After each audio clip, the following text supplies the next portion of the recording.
Times de Santa Catarina conhecem seus adversários na Copa do Brasil e você vai ver também. Número de casos de dengue triplica no país em 2024. Brasil cai 10 posições em ranking de percepção de corrupção. ONGs de Criciúma precisam de doação de material escolar. Essas e outras notícias você confere a partir de agora no Informe Região.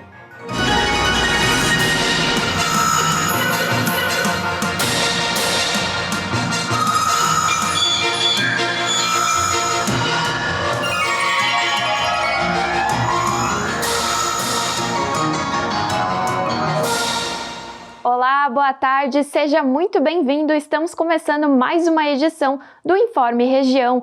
Hoje é quarta-feira, 31 de janeiro de 2024, uma quarta-feira com muito sol e céu claro aqui no sul do estado. A temperatura neste momento é 29 graus em Criciúma. E a partir do dia 1º de abril, o Brasil passará a exigir vistos de comissários de bordo, mecânicos e pilotos de avião vindos da Austrália, Canadá e Estados Unidos. A medida é questionada pelas companhias estrangeiras afetadas, que sugerem que pode haver cancelamentos de voos e até apagão aéreo. Em 2019, o governo Bolsonaro suspendeu a exigência de vistos dos 3 países. Eles, por sua vez, mantiveram para os brasileiros que fossem para lá, razão que fez o governo Lula revogar a norma anterior. Em setembro do ano passado, o ministro das Relações Exteriores, Mauro Vieira, afirmou que os países que cobram vistos de brasileiros foram chamados para negociar, mas muitos alegaram que não poderiam abandonar a exigência por conta da legislação. Mas agora o setor questiona o posicionamento, já que o Brasil seria o único país da região a exigir visto de tripulantes, impactando, consequentemente, os visitantes australianos, canadenses e norte-americanos. Vale lembrar que a exigência de visto para tripulantes não existe no Brasil desde 1952, do qual permitia que pilotos, comissários e mecânicos de todas as nacionalidades pudessem entrar e sair do país sem necessidade de apresentar o documento. Agora, as empresas sugerem que a medida pode afetar a logística de voos, já que a maioria dos tripulantes das empresas desses países são nascidos lá, e o mesmo acontece com muitos de empresas do Oriente Médio e da Europa.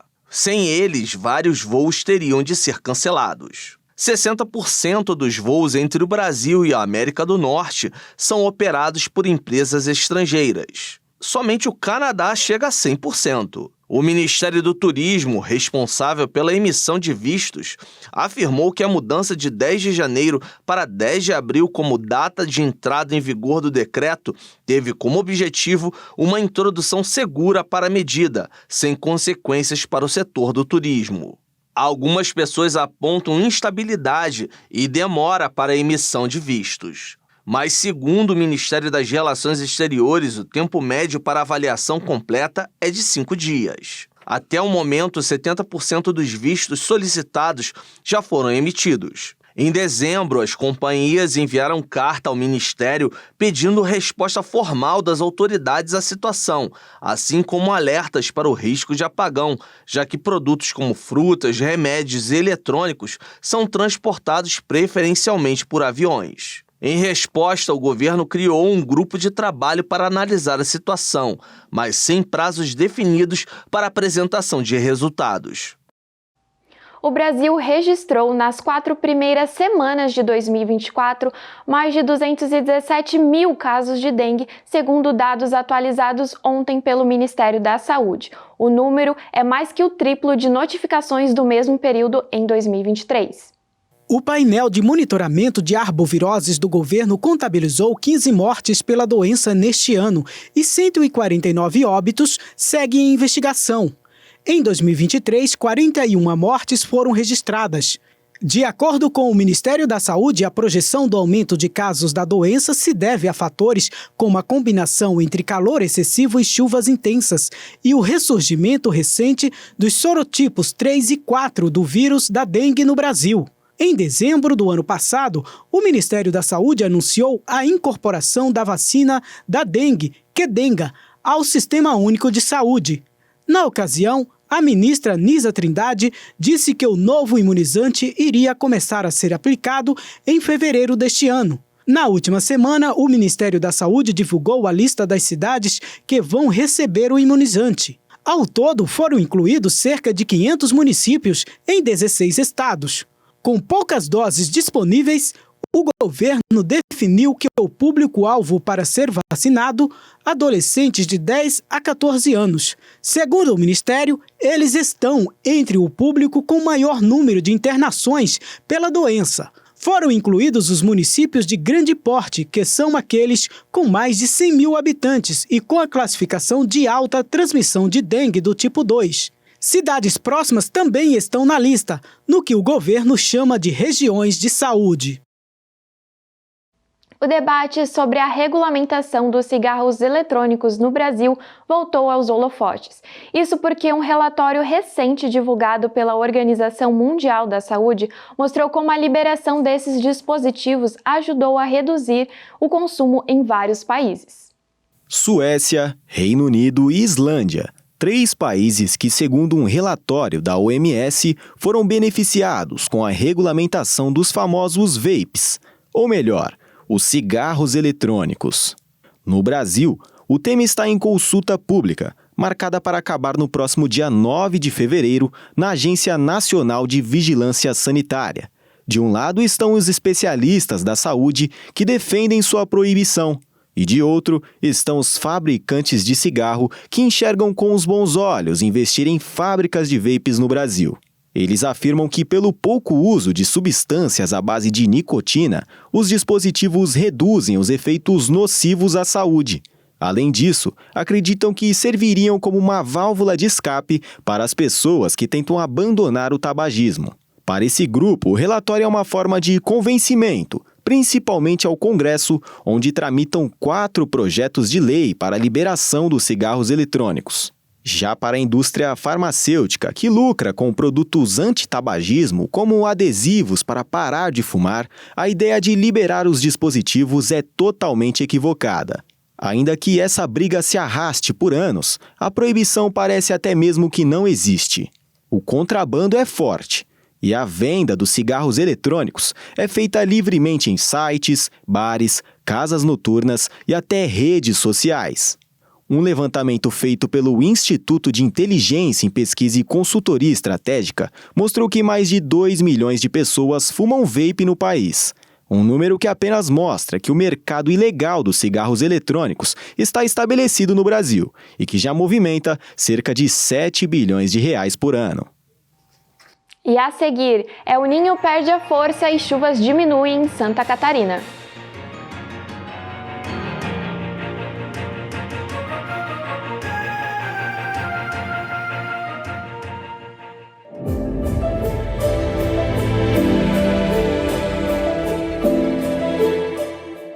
Você não pode olhar o tamanho do seu problema, a dificuldade que você está enfrentando.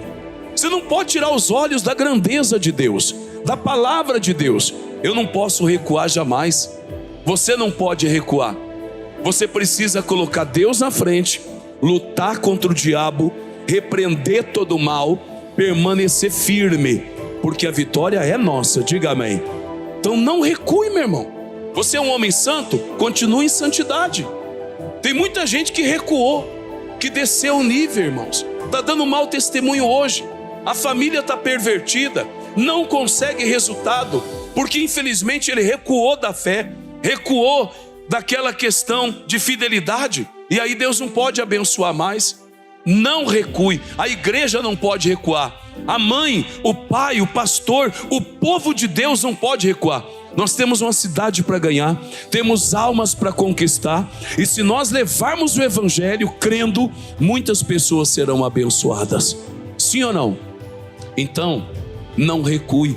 Eu sei que tem momentos difíceis, momentos de dor, momentos de golpes fortes às vezes contra as nossas vidas, mas se a tua casa, meu irmão, estiver na rocha, se você tiver compromisso com Deus, você jamais vai recuar, jamais. Você vai permanecer firme e toda a promessa de Deus vai se cumprir na tua vida.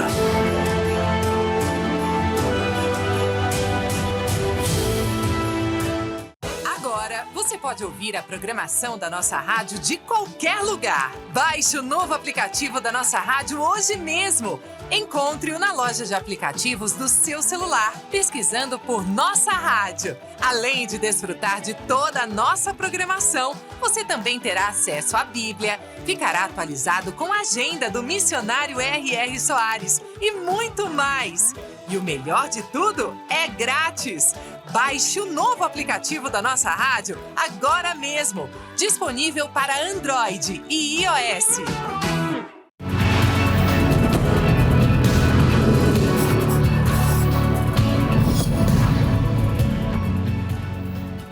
Olá, minha amiga Mulher que Vence, eu me chamo Ivonete Santos, estou passando por aqui para que juntas possamos meditar na Santa Palavra de Deus, onde hoje está escrito lá no livro de 1 João, capítulo 4, versículos 18, parte A, diz assim a Santa Palavra de Deus: no amor não existe medo, antes o perfeito amor lança fora todo medo, lança fora o medo.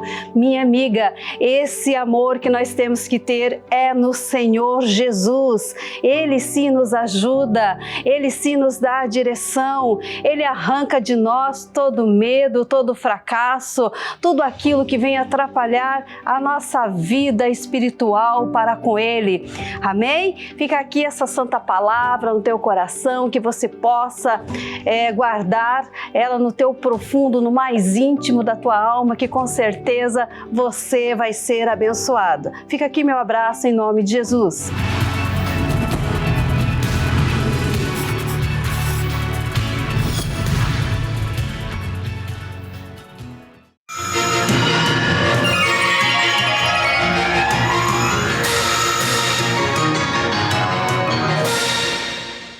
O Brasil perdeu 2 pontos no índice de percepção da corrupção e caiu 10 posições no ranking mundial. Além disso, o país ficou abaixo da média global. O Brasil está em 104º no ranking que avalia as impressões de especialistas e empresários sobre a integridade do setor público em 180 países. O IPC, que é o Índice de Percepção da Corrupção, é calculado a partir de notas com escala de 0 a 100, sendo mais bem avaliadas as nações que tiverem notas maiores. No topo do ranking está a Dinamarca, com 90 pontos, seguida da Finlândia com 87 e da Nova Zelândia com 85. Já no fim da lista está a Somália com 11 pontos, além da Venezuela, Sudão do Sul e Síria, que tem 13 pontos. O Brasil tem 36, ou seja, está abaixo da média global, que é de 43 pontos. Além de apresentar o cenário mundial, a ONG que divulga os dados, que é a Transparência Internacional, apresentou um relatório especialmente voltado ao Brasil, em que aponta aspectos positivos e negativos no combate à corrupção, além de trazer recomendações ao Congresso Nacional, Governo Federal, Ministério Público e Judiciário. Mudando de assunto, o primeiro computador Macintosh faz 40 anos e continua sendo a atração. Mesmo com pouca capacidade de memória, essa preciosidade ainda tem espaço para agradar os fãs da tecnologia, que muda com o tempo, mas ainda faz parte da história. Os produtos produzidos pela empresa Apple Computers Inc. são bem conhecidos. Estou me referindo ao iPhone, iPad, iWatch e até aos MacBooks. Segundo as consultorias Gartner e IDC, só em 2023, o grupo, com sede em Cupertino, na Califórnia, vendeu cerca de 22 milhões desses produtos tecnológicos. Mas o começo não foi assim. Tudo se iniciou com o Macintosh, o primeiro computador da Apple, que completou 40 anos. Em janeiro de 1984, Steve Jobs subiu no palco de um evento na Califórnia e trouxe ao mundo a possibilidade de um computador que funcionaria para uma única pessoa. Ele carregava uma caixa bege e inseriu um disquete nela. Ao som da música tema de Carruagens de Fogo, a palavra Macintosh varreu a minúscula tela daquele computador e surgiu uma série de imagens monocromáticas. A plateia de acionistas da empresa ficou encantada e enlouquecida. E olha que era só o Mac 128K, assim chamado porque vinha com 128 KB de memória RAM. Segundo historiadores, a criatividade da placa-mãe original era o diferencial, pois ela vinha com tudo: memórias ROM e RAM, processador e todas as entradas e saídas. E acrescentaram que para 1984 isso era incrível. Hoje em dia, uma tela minúscula de formato quadrado e com gráficos rudimentares parecem muito ultrapassados, mas foi o dispositivo pioneiro a mudar o mundo. Para colecionadores, ele é uma parte da história da computação, com as assinaturas da equipe que o construiu escritas no lado interno da parte de trás do gabinete de plástico. A maioria dos modelos conservados atualmente estão com colecionadores ou em museus ao redor do mundo, como no Centro da História da Computação de Cambridge, no Reino Unido. Mas um punhado de obstinados admiradores ainda usa os computadores Mac 128K até hoje, apesar das frustrações. Afinal, essas máquinas são extremamente limitadas devido à pouca capacidade de memória, mas alguns donos aproveitam suas valiosas máquinas para jogar em games curiosos como o Lode Runner, por exemplo, tudo em preto e branco.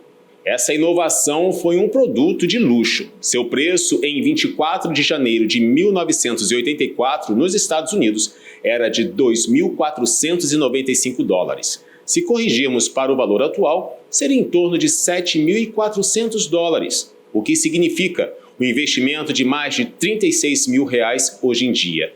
Mas, para colecionadores, o preço é só um detalhe.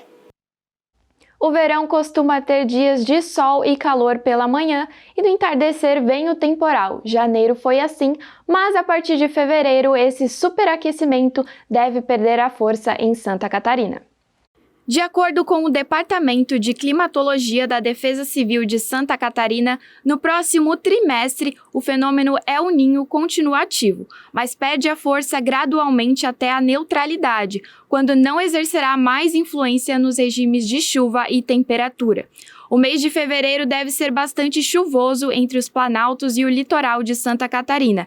Já entre o extremo oeste e os planaltos, a chuva tende a ser mais irregular, provocada principalmente pela disponibilidade de calor e umidade.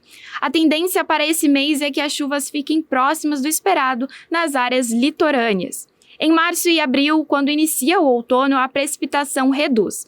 Nesse período, os temporais de verão reduzem. Sistemas meteorológicos como frentes frias atuam com maior frequência, deixando as chuvas mais irregulares. Em ambos os meses são esperados volumes de chuva dentro da média em Santa Catarina. As temperaturas passam a ser amenas pela manhã, mas continuam elevadas à tarde, ainda resultando em valores acima da média.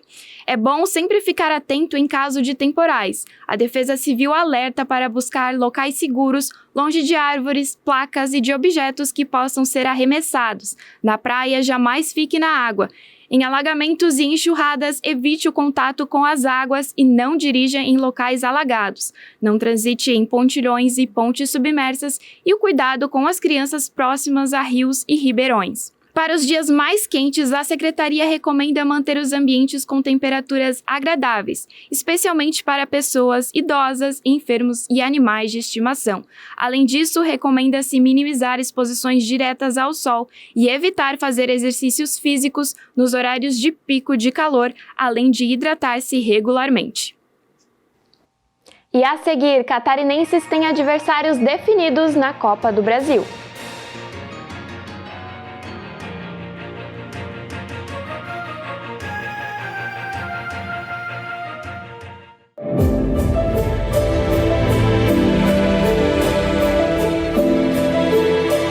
Deus ele tem perdoado a gente pela misericórdia. Deus tem perdoado, Deus tem sido longânimo conosco. Agora, se a gente acertar o caminho, a gente vai entrar na bênção antes daquilo que a gente possa imaginar. O que nos atrapalha é a desobediência. O maior pecado de Israel foi a murmuração. O povo murmurava demais, reclamava demais, e aquilo entristecia muito Deus, porque Deus amava e ama Israel e nunca deixou faltar nada, irmão. Quando faltava carne, Deus mandava carne, faltava pão, Deus mandava, faltava água, Deus mandava, e o povo não parava de reclamar, não parava. Então, o que a gente percebe? Está faltando mais gratidão, está faltando adoração, está faltando dizer: Deus, tudo que eu tenho, obrigado, Senhor. Diga amém, irmãos. Obrigado pelo trabalho, obrigado pela saúde, obrigado pela minha família, obrigado, Senhor. E se o Senhor tem um plano, um projeto de aumentar isso aqui, de abençoar, fique à vontade, tenha liberdade de me usar para cumprir o teu plano na minha vida. Mas não reclame, não murmure, pessoal. A murmuração se trata da ingratidão. Uma pessoa que está descontente com a vida. Não, eu estava pregando hoje aqui às 6h30 no programa, irmão, sobre pessoas que estão no presídio. Tem pessoa que está no presídio lá, daria tudo para estar aqui, ou para ter o que a gente tem, mas está lá pagando por um erro, mas está lá. Daria pessoa que estão na UTI, nos hospitais agora, que daria tudo para ter o que você tem, para estar onde você está, mas a gente não reconhece. Então reconheça a graça de Deus, agradece a Deus por aquilo que Ele tem te abençoado. E olha, o que a Bíblia diz em Mateus 25:21, que eu sempre falo aqui para vocês? Seja fiel no pouco, no muito Deus nos colou. Isso aqui é uma regra que eu carrego para a minha vida, tá? Isso aqui é lei do retorno, não tem como mudar isso aqui. Quando nós somos fiéis no pouco, Deus, Ele acrescenta, Ele multiplica, Ele dá graça, Ele nos abençoa.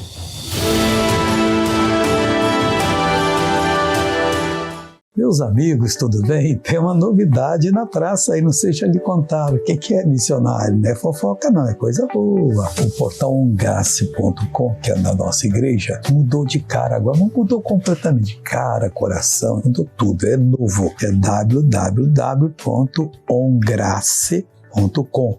Aí você tem toda a informação da Igreja Internacional da Graça de Deus, do Missionário Soares, das campanhas dele, tudo coisa boa. Mensagem de fé de graça. Rede TV em qualquer lugar do mundo que você for, no portal Ongrace, você assiste com qualidade excepcional. Você também tem ali as agendas dos pastores, do missionário, endereço das nossas igrejas, redes sociais da nossa igreja, atendimento ao patrocinador, testemunhos e uma porção de coisas relevantes. Como é que eu faço? ongrace.com. Avise para os seus amigos, compartilhe. Deus abençoe vocês, em nome de Jesus.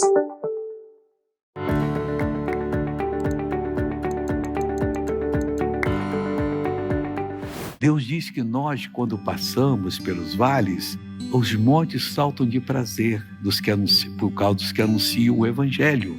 As árvores batem palmas. E como é que ela sabe disso? Eu não sei, mas Deus sabe comunicar tudo. O bom na vida é quando você está em paz com Deus, porque em paz com Deus e na palavra, podem preparar para você o golpe que prepararem, não serão bem-sucedidos, porque Deus faz com que a coisa muda e muda completamente. E isso é a ação de Deus.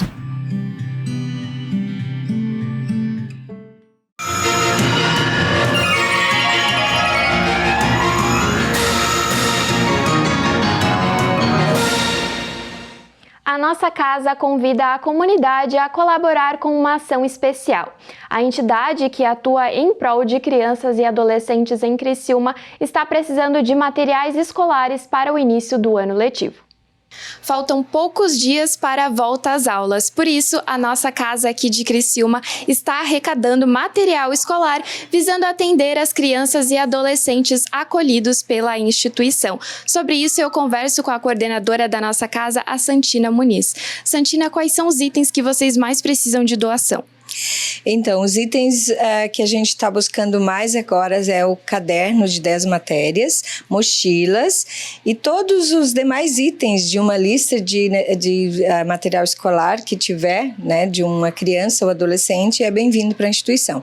Desde lápis, canetas, então nós temos os nossos hoje 24 acolhidos, que dependem ainda de a gente finalizar as arrecadações para montar, né, a lista básica de material escolar, mas durante todo o ano a gente também recebe novos acolhidos e que vêm sem nenhum material e que a gente precisa também de mochilas, de cadernos, canetas, lápis, borrachas, enfim. Então a gente já aproveita aqui o momento para agradecer toda a comunidade que já aderiu à nossa campanha de arrecadação de material escolar e que já estamos recebendo, né, alguns materiais e convidamos a todos aqueles que quiserem nos auxiliar, fiquem à vontade para estar fazendo as suas doações de forma carinhosa. E além do material escolar, também tem outras coisas que as crianças precisam, né? O que mais vocês pedem, assim, de doação? Isso mesmo, a nossa casa, então, ela é uma instituição que depende de doações da comunidade, então toda a parte de alimentação, material de higiene, limpeza, tudo isso é bem-vindo e está lá todo mês, início do mês, publicado no nosso Instagram, Nossa Casa Criciúma.org, as pessoas podem acessar, nos seguir e todo início de mês dá uma olhadinha lá, uma lista grande, né, onde tem toda a parte de alimentação, material de higiene e limpeza e estará nos auxiliando em muito se puder contribuir. E quem quiser doar, como é que entra em contato? Como é que pode fazer? Então, a nossa casa ela funciona 24 horas por dia, em qualquer horário pode estar vindo até aqui para fazer as doações, será muito bem-vindo e pode também fazer o contato pelo telefone 3443-6859 e tirar qualquer dúvida ou até acessar o nosso Instagram, Facebook ou site que também é nossacasacriciúma.org. Obrigada, Santina, pelas informações. Então, essas são as orientações para quem quiser fazer doação de material escolar, que é bem importante agora no início das aulas. Voltamos ao estúdio. A Casa Guido, que auxilia no tratamento de crianças e adolescentes com câncer, também está precisando de material escolar. E para garantir que todos tenham os itens necessários, a instituição lançou uma campanha de arrecadação. A meta é arrecadar recursos para comprar 45 kits até hoje. As listas de materiais fornecidas pelas famílias interessadas em receber essa assistência incluem aproximadamente 20 itens cada e são destinadas aos estudantes desde o ensino infantil até o ensino médio. E mudando de assunto, agora a gente vai falar de futebol, porque saiu a lista dos times que vão competir com os catarinenses na Copa do Brasil. Os confrontos da primeira fase da Copa do Brasil estão definidos. O campeonato é disputado por 92 clubes, sendo que 12 previamente classificados entram na disputa na terceira fase. O primeiro representante de Santa Catarina sorteado foi o Brusque. Na chave 8, o time viaja para enfrentar o Grêmio Sampaio de Roraima. Caso conquiste a vitória, o Marreco duela contra o 13 de Pernambuco ou o ABC do Rio Grande do Norte. Em seguida, foi o sorteio da chave 13, onde está Marcílio Dias. A equipe de Itajaí enfrentará o Vasco da Gama no Gigantão das Avenidas. Se vencer, seu próximo adversário poderá ser o Água Santa de São Paulo ou o Jacuipense da Bahia. O último catarinense sorteado foi o Criciúma, pela chave 18. O Tigre joga contra o Operário de Várzea Grande no estádio Dito Souza, em Mato Grosso. Se o time avançar, enfrenta o vencedor do confronto entre Itabaiana de Sergipe e Brasiliense do Distrito Federal. De acordo com a CBF, a primeira fase da competição será disputada em jogo único, na casa do time com posição inferior no ranking. Além disso, o visitante tem a vantagem do empate. Os jogos devem acontecer entre os dias 19 e 26 de fevereiro, porém as datas e horários ainda serão anunciados oficialmente. O vencedor do confronto se classifica automaticamente para a próxima etapa, e se algum catarinense chegar à terceira fase, terá pela frente outras 12 equipes como possíveis adversários. E com essa informação, a gente encerra o Informe Região desta quarta-feira. Lembrando que essas e outras notícias você também confere através das nossas redes sociais, @TV Primavera no Instagram e no Facebook e TV Primavera Criciúma no YouTube. Daqui a pouco, às 14h, tem o culto da Igreja Internacional da Graça de Deus e depois, às 4h, vem a Hora da Graça para fechar essa programação. Até mais!